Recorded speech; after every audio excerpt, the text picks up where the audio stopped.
자, 문화 160조 보면은 우리 앞에서는 계속 수필 썼고, 그쵸?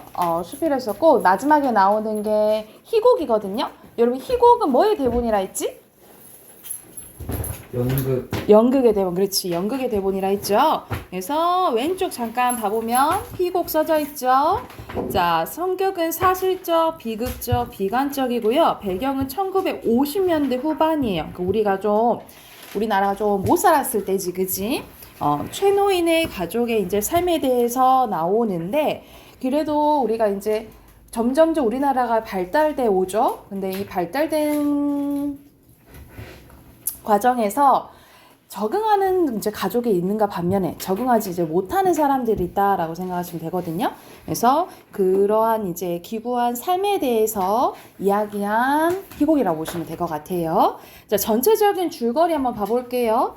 전통 홍구 대여점을 운영하는 최노인은 그러니까 결혼할 때 필요한 물품 이제 빌려주는 일을 하는 거죠. 오래된 한옥에 강한 집착을 보입니다. 신식 결혼이 성행하면서 최노인의 사업은 날로 쇠퇴하고 주변에 최진식 건물이 들어서게 되는데 군 제대 후 일자리를 구하지 못하고 방황하는 큰아들 경수, 여배우가 되기를 꿈꾸는 큰딸 경애, 그리고 인쇄소에서 일하며 가족의 생계를 떠맡고 있는 둘째 딸 경훈, 그리고 대학 진학에 앞둔 막내 경제. 어머니는 그런 자식들을 걱정하며 집을 팔자고 이야기를 하고 결국 최노인은 집을 그냥 일부분 세놓기로 한 거야. 그러나 최노인이 집을 팔려는 것으로 오해한 경수는 집을 찾아가 복덕방 부인이 턱없는 낮은 가격을 제시한다고 여겨 복덕방 노인에게 폭언을 합니다. 최노인은 경수가 집을 팔지 않고 새로 놓는 것에 불만을 가진 것이라고 또 오해해서 경수를 크게 꾸짖고 가족들이 모두 한통속이 되어 집을 팔 생각만 한다며 화를 내는 거예요.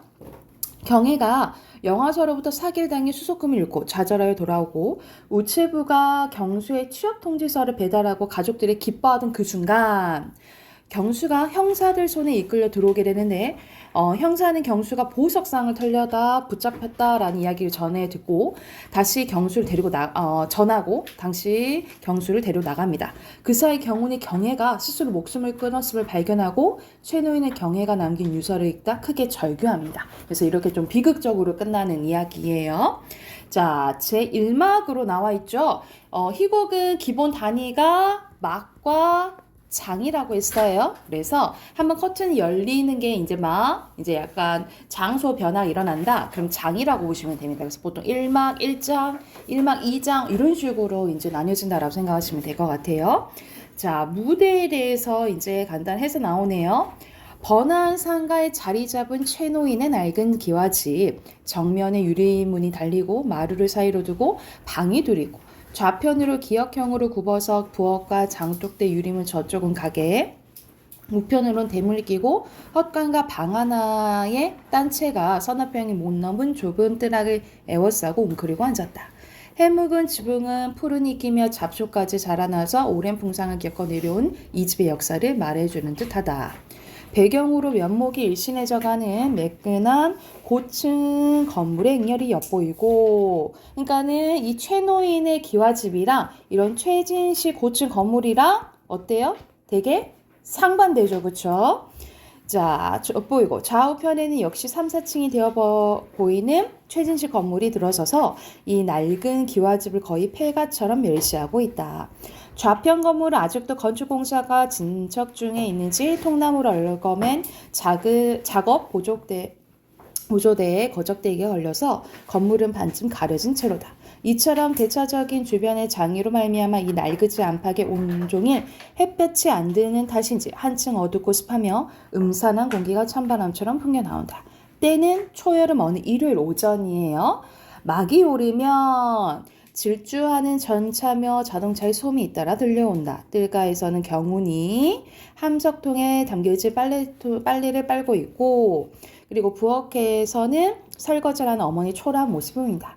좌편 담 아래에 마련한 조그마한 화단 앞엔 아까부터 최노인이 쭈르고 앉아서 화초며 푸성기들을 손보고 있다. 입이 물린 파이프에서 이따금 뱉어지는 담배 연기가 한가롭다. 잠시 후 경제가 물지개를 지고 좁은 대문을 간신히 빠져나오며 경운 앞에다 불어놓습니다. 오늘은 왜 이렇게 사람이 많아? 공동수도인 난잡한인걸. 비가 개니까 집집마다 빨래하느라 그렇겠지. 아버지, 우리도 다음에 제발 물 흔한 집으로 옮깁시다. 그러니까 여기서는 물이 이제 잘 안 나오니까 물을 길러다가 이제 사용해야 되는 상황인 거예요. 물만 깃다가 내년 봄에 낙지하게 생겼는걸요. 하루 이틀도 아니고. 그래. 얘도 속 없는 소리 잘하긴 경연 언니 닮았나 봐. 누가 이따위 골목 구석에서 살고 있니? 살기 싫으면 딴 데로 옮기고 될걸. 왜 이렇게 개딱지 같은 굴 속에 산다는 거요? 무슨 소리냐? 이 집이 어때서? 하면서 이 아버지는 이 집에 대해서 집을 되게 아낀다 그랬지, 그치? 아버지나 좋아하시지 우리 식구 중에서 이 집을 좋아하는 사람이 누가 있어요? 싫은 놈은 언제나 나가라지. 절간이 미우면 조용히 나가는 법이야. 하면서 여기서는 우리가 절이 싫으면 중이 나가야 된다, 떠나야 된다라는 지금 속담 인용한 거예요. 속담. 중도 없는 절을 못 쓰게요. 도깨비나 날걸. 도깨비가 나고 노다지가 나고 제 집 지내고 산다는 게 다행인 줄 알아 이놈아. 다행히로 알 건덕지가 있어야 되죠. 뭐야? 하면서 여기서는 이제 자식들이 이제 조금 살기 좀 힘들다고 좀 불평하는 이제 장면이라고 생각하시면 될 것 같고요. 뒤로 넘겨볼게요. 바쁘면 어서 가려무나. 설거지 끝나면 내가 기를 테니. 엄마가 제일이야. 우리 엄마가 넘버원이지. 그 대신 내일 아침에 식전에 5찌개 기를게 어머니. 그럼 물하랑이 더 사놔야겠구나. 항아리 값을 우리 재무 장관인 작은 누나가 치르고. 하하, 깍쟁이. 어머니가 그렇게 어떻게 물을 기르신다고 그러세요? 아직도 허리 쓰시 거북하시다면서. 괜찮아. 참, 그 고약은 다 부졌어? 예, 이제 훨씬 더 부드러워졌어요.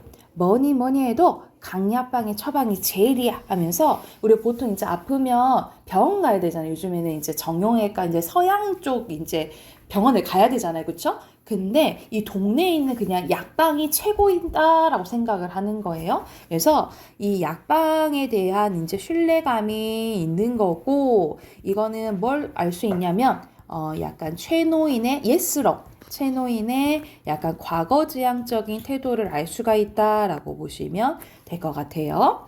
자, 내 청이라면 친형제 일보다 더 알심 있게 약을 써주거든.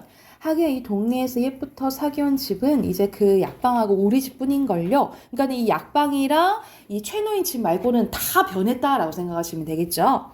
그래, 우리가 이 집에서 산지 꼭 47년이고 그 약방이 40년 되니까 그러고 보면 나도 무던히 우리 살았어. 이 종로바닥에서 자라서 장가들어 자식 낳고 길러서 이제는 환갑을 맞게 되었으니 정말 근 50년 동안 이웃 얼굴 바뀌고 저렇게 집이 들어서는 걸 보면서 세상 변해가는 모습이 환하게 보이는 것 같아요. 제가 당신에게 시집 왔을 때만 하더라도 어디 우리 이웃에 우리 집 담 넘어서는 집이 있었던가요? 사실이야. 빌어먹을 것. 이거 무슨 집이 저 따위가 있어? 게다가 저것들 등살에 우리 1년 12달 햇볕 구경 못하게 되었지. 당신도 알겠지만 옛날에 우리 집 어디 이랬어? 아버지도 세상이 밤낮으로 변해가는 시대인데요. 그러니까 이렇게 시대는 변하는데 계속 이 최노인은 과거에 이제 사는 거죠.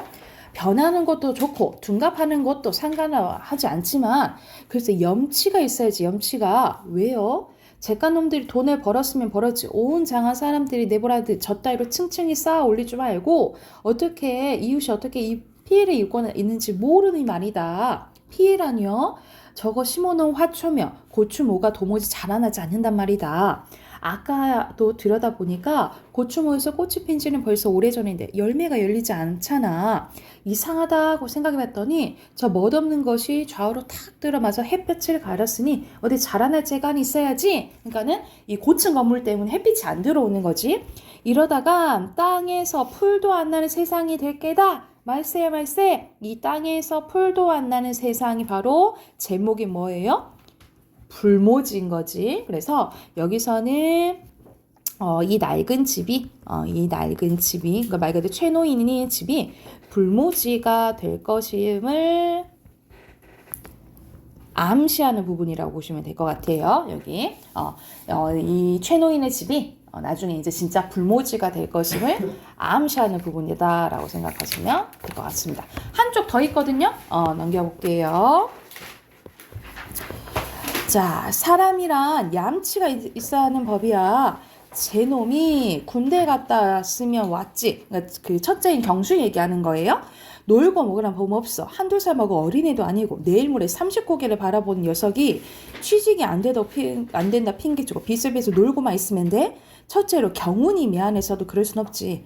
아버지도 오빠인데 속조차 없겠어요. 아무리 일자리 구하려고 해도 안 써주는 걸 사이가 나쁘지. 오빠애가 무슨 잘못이에요? 사실이에요. 뭐가 사실이야? 나이 어린 누이가 그 굴속 같은 인쇄 공장에서 온종일 쭈그리고 앉아서 활자 줍는 노동으로 벌어들인 쥐꼬리만 월급에 의지하는 거 사실란 말이냐? 나도 가게가 전과 같이 새가 난다면 이런 소리도 않지. 하지만 골목 안 똥개까지 신식만 찾는 세상이라 사무관대 원삼 쪽돌이 따위는 이제 소꿉장난으로 하니 장사가 돼야지. 지난 봄철만 하더라 꼭 4번밖에 안 나갔지 뭐야. 이럴 때면 그 신식 나이롱 면사포 두어 번 장만하면 또 모르겠지만. 그러니까는 이제 전통 혼례를 해요 안 해요? 안 하니까 이 최노인은 장사가 안 되는 거지. 그래서 이제 서양식 우리 지금도 서양식으로 하잖아요. 웨딩드레스 입잖아. 그걸 조금 사야 되지 않을까 이제 이 생각을 하는 거죠. 아버지 조금만 기다리세요. 제가 최신식 미제 면사포 사올 테니까요. 네 말은 이제 매주로 콩을 쓴다도 안 믿겠다. 네가 활동사진 배우. 여기서 활동사진은 영화 얘기하는 거예요. 활동사진 배우가 되기를 기다리다가 엉덩이 없는 꼬리가 나게 됐어. 두고 보세요. 오늘은 꼭 무슨 기별이 있을 테니까. 경혜야, 너도 이제 그만하고 바람 좀 잤을 텐데 시집 갈 고민이나 해라. 시시하게 시집이다 뭐요? 난 시집 안 가요. 그럼 처녀를 늙을 셈이냐? 속 차려. 영화계로 나선 이상 끝까지 이름을 내고야 말겠어요. 오늘 신인 배우 모집 시험이 있어요. 언니 자신 있어? 10분지 8구는 확실해. 약간 8, 90%는 확실하다 이 말이야. 어떻게 미리 아루? 심사위원과 미리 언약이 되어 있어. 영화나 영화계에서도 사바사바가 있어요? 라고 한 거지. 여러분 사바사바는 말 그대로 뒤에서 약간 뒷거리 하는 것들 있잖아요. 잘 보이는 거 그걸 얘기하는 거야. 실력이 넷 고등어가 6이면 되지 뭐. 이거는 뭐냐면 실력이 한 60% 실력이 40% 고등어가 60%라는 거냐. 여기서 고등어는 일본어로 고등어 사바라고 한대요. 그래서 사바사바 약간 뒷거래 이런 게 거의 좌지우지한다 라고 얘기를 하는 거야. 실력이라니 언니가 언제 연기를 해봤수? 영화의 연기가 무슨 필요가 있니? 우선 여배우가 되려면 마스크가 개성적이면서 아름답고 육체미가 있으면 됐지 뭐. 그렇지만 얼굴만 예뻐도 안 된다던데요? 누가 그래? 영화 잡지에서 읽었어요. 그야 전혀 연기력이 없는 것도 곤란하지만 역시 용모가 제일이지 하면서 했는데 결국 이제 나중에 이제 경혜가 사기를 당하고 나서 이제 자기 목숨을 끊고 비극적으로 끝나게 되는 이야기라고 보시면 될 것 같아요. 그래서 여기서는 늙은 사람이고, 그러니까 나이 든 사람도 마찬가지고 젊은 사람도 변화가는 시대에 적응을 잘 못하는 이야기라고 생각하시면 될 것 같아요. 자, 앞으로 가서 여기다 주제 쓸게요. 주제 쓰고 문제 풀게. 자, 주제는요. 전후는 여기서는 전쟁 후예요. 전쟁 후 근대화 과정에서 일어난 가족의 해체와 가치관의 변화에 대해서 다룬 희곡이라고 보시면 될 것 같아요. 자, 161쪽부터 끝까지 문제 쭉 풀어볼게요. 166쪽까지 푸시면 됩니다.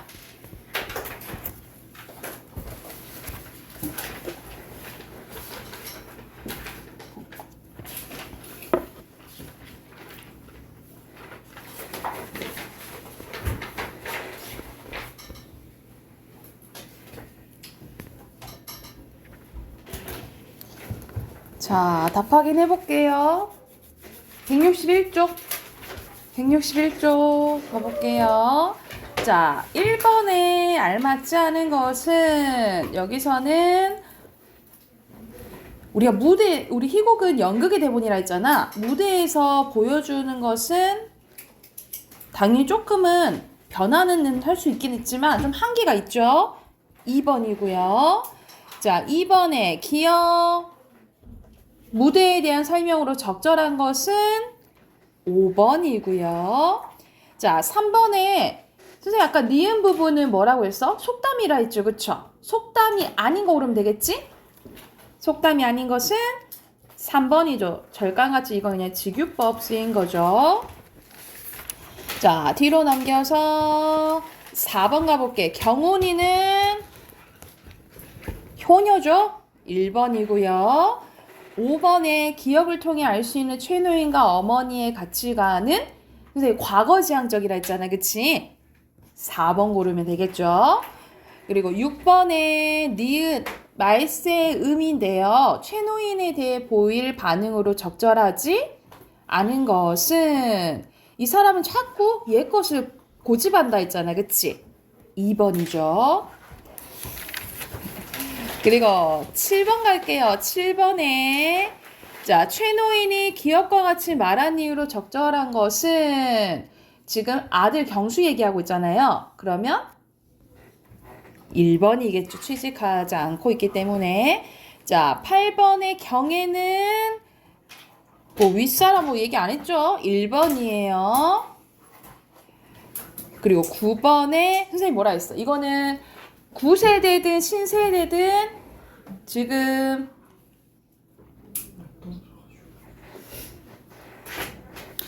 이 시대에 지금 적응하지 못한다 했잖아요. 그쵸? 1번이에요.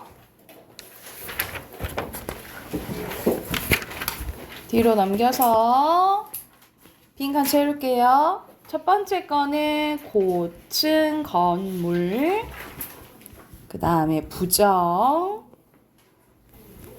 전쟁, 전통, 그리고 9세대에 들어갈 거는 변화, 그 다음에 신세대 넣으면 되고요. 마지막으로는 척박한, 뭐 현실, 뭐 힘든 현실, 뭐 이렇게 뭐 쉬운 말로 힘든 현실 이렇게 써도 괜찮을 것 같아요. 자, 비문학 꺼내 볼게요. 버려도 돼요? 잘 처리하세요.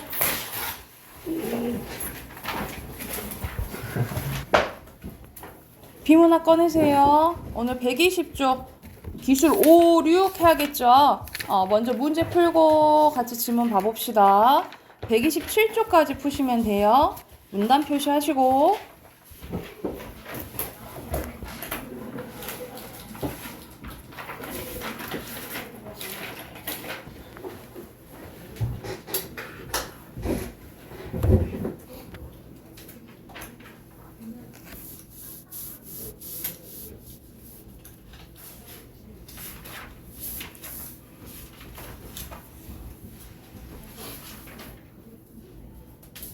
같이 한번 봐볼까요?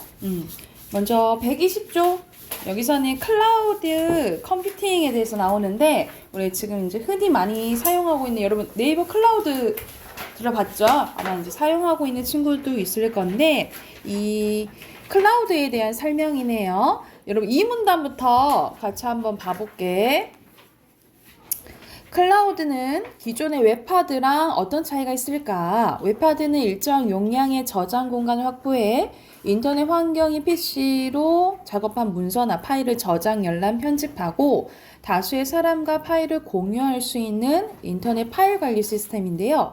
한편 클라우드는 이러한 웹하드의 장점을 수용하면서 콘텐츠를 사용하기 위해서 소프트웨어까지 함께 제공합니다. 그리고 저장된 정보를 개인 PC나 스마트폰 등 각종 IT 기기를 통해서 언제 어디서든 이용할 수 있게 하고요. 이것은 클라우드 컴퓨팅 기반의 동기화 서비스를 통해서 가능한데, 즉 클라우드 컴퓨팅 환경을 기반으로 사용자가 보유한 각종 단말들끼리 동기화 절차를 걸쳐 동일한 데이터와 콘텐츠를 이용할 수 있게 하는 시스템인 거죠. 자, 클라우드는 구름과 같이 무형의 형태로 존재하는 하드웨어 그리고 소프트웨어 등의 컴퓨팅 자원을 자신이 필요한 만큼 빌려 쓰고 이에 대한 사용 요금을 지급하는 방식의 컴퓨팅 서비스입니다. 그래서 그 네이버 클라우드 보면은 일정 용량만 이제 무료로 제공하고 더 이상 쓰면 이제 연 단위로 이제 요금을 지불해야 되잖아요. 거의 다 그렇다라는 거죠. 여기에는 서로 다른 물리적인 위치에 존재하는 컴퓨팅 자원을 가상화 기술로 통합해 제공하는 기술로 활용됩니다. 클라우드는 평소에 남는 서버를 활용하므로 클라우드 환경이 제공되는 운영자에게도 유용하지만 사용자에게도 더욱 유용한데 개인적인 데이터 저장 공간이 따로 필요하지 않기 때문에 저장 공간의 제약도 극복할 수 있고요. 계속 이게 장점이 좀 나열되죠. 그죠? 그리고 가상화 기술과 분산 처리 기술로 서버의 자원을 묶거나 분할하여 필요한 사용자에게 서비스 형태로 제공되기 때문에 개인의 컴퓨터 가용률이 높아지는 거예요. 이러한 가용률은 자원을 유용하게 쓰이는 그린라이트 전략과도 일치한다라는 거지. 그러면 이렇게 4문단 참고하면 여러분 3번 문제 풀 수 있겠잖아. 그치? 3번에 남는 서버 활용한다 했죠. 그쵸? 유료 하는 거랑은 그리는 좀 멀겠지. 그치? 사용자들이 안전한 환경에서 아니고 가용률 높인다 했죠? 답 2번이라 볼 수 있겠네요. 3번에 2번이고요. 자, 마지막 문단 봐보면 또한 클라우드 컴퓨팅을 도입하는 기업 그리고 또는 개인은 컴퓨터 시스템을 유지, 보수, 관리하기 들어가는 비용과 서버의 구매 및 설치 비용, 업데이트 비용, 그리고 소프트웨어 구매 등이 엄청난 비용과 시간의 인력을 줄일 수 있고 에너지 절감에도 기여할 수 있대요. 하지만 항상 근데 장점만 있는 게 아니잖아요. 항상 장단점 있죠. 서버가 해킹당할 경우 개인정보 유출될 수 있고 서버 장애가 발생하면 자료 이용이 불가능하다는 단점이 있대. 그래서 이거를 이제 보완할 수 있는 것을 강구해야 된다라는 내용이네요. 자, 1번에 여기서 알맞지 않은 것은 여기서는 클라우드가 기존에 이제 웹하드랑 뭔 차이가 있을까? 그리고 이제 장점, 단점 이런 것도 나왔지만 어떻게 변화됐는지는 안 나오죠.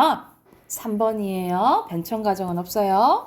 그리고 2번에 적절한 거네요. 여기서 적절한 것은 이렇게 공유하면서 인터넷 환경이 이제 만들어진 거지. 2번이에요. 적절한 거. 자, 뒤로 넘겨서 빈칸 확인해 볼게요. 1문단의 데이터, 2문단의 웹하드, 3문단의 컴퓨팅, 그리고 4문단의 가용률, 5문단의 에너지, 그 다음에 정보고요. 자, 밑에 웹하드부터 넣을게요. 저장 공간, 파일, 그 다음 소프트웨어, 그 다음에 동기화입니다.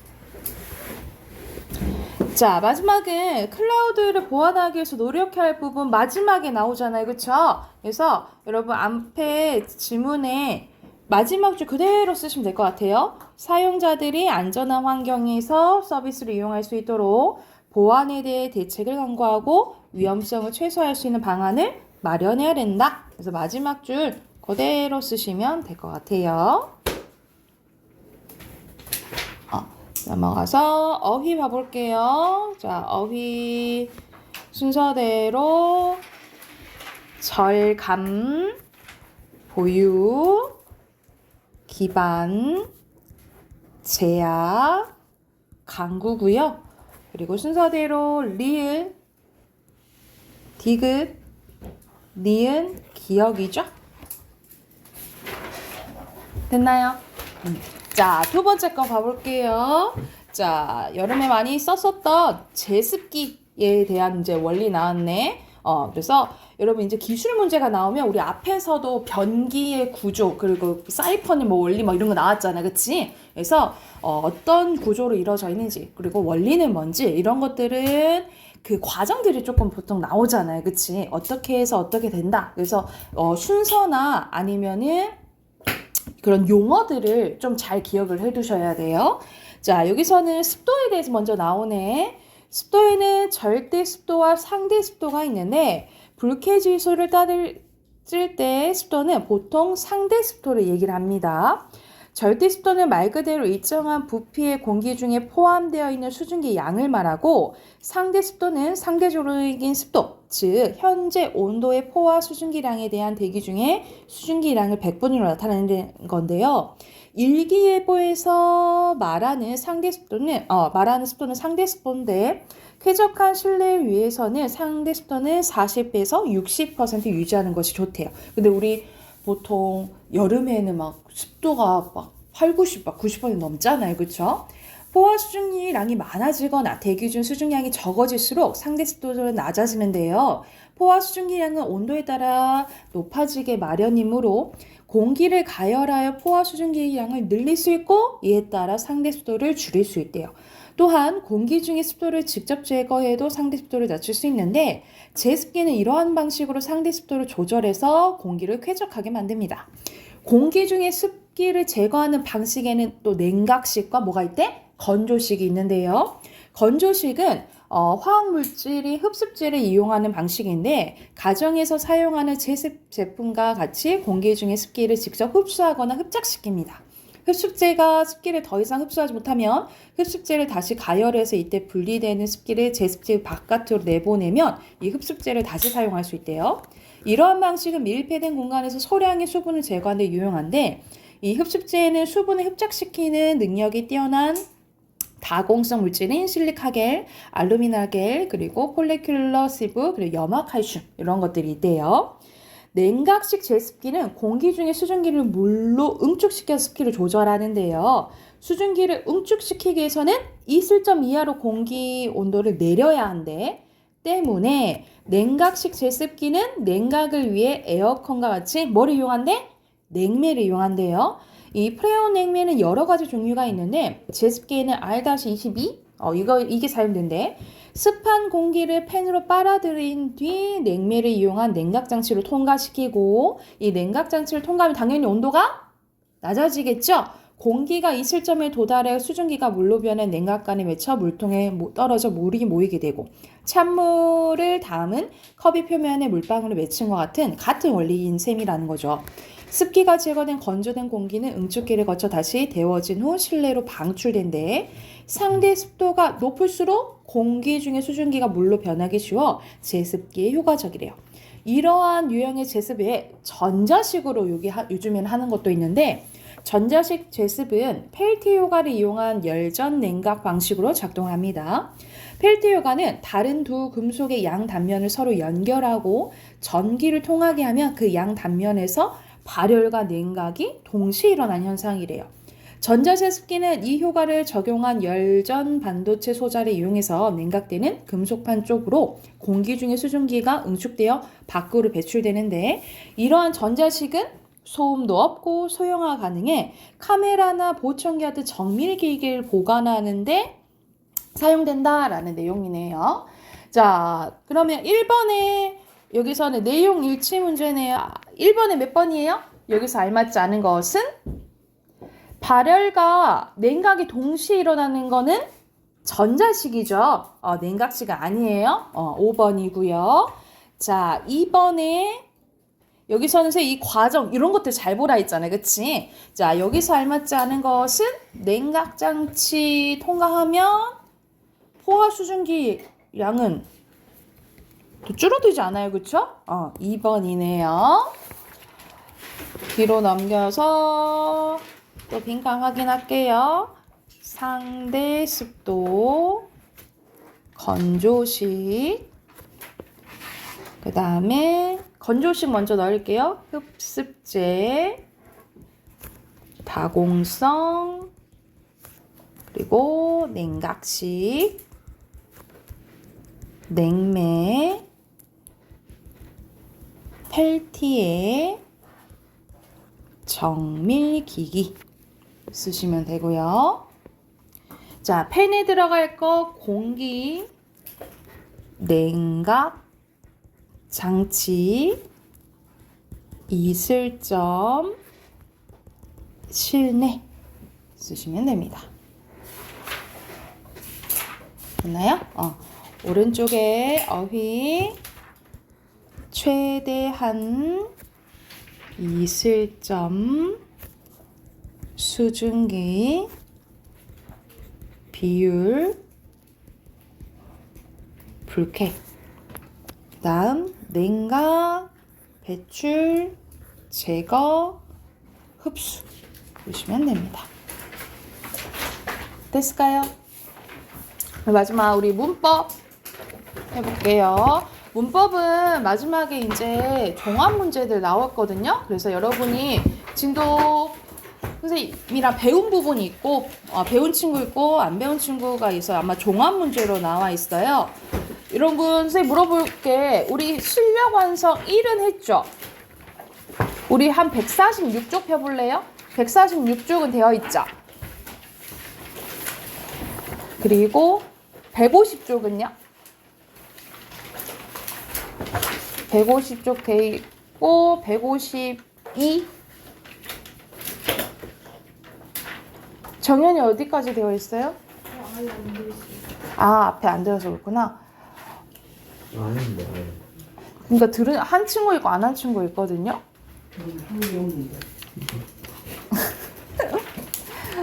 채연아 왼쪽까지 돼 있어? 151까지 돼 있죠? 우선 그러면 여러분 152쪽 펴볼래요? 152쪽 이거는 이제 감안하고 문제 풀어봐야 될 것 같아요. 여러분 이거 152쪽 있잖아요. 152쪽이랑 153쪽 여러분 이거 숙제로 풀어올게요. 이거 숙제로 풀어서 내일 문제 선생님이 설명하고 문제풀이하고 그 다음 것도 문제풀이하고 선생님 설명해주고 이런 식으로 할게요. 우선은 152, 153 숙제 그리고 내일 단어 몇 강? 17강 외워올게요. 여기까지 합시다.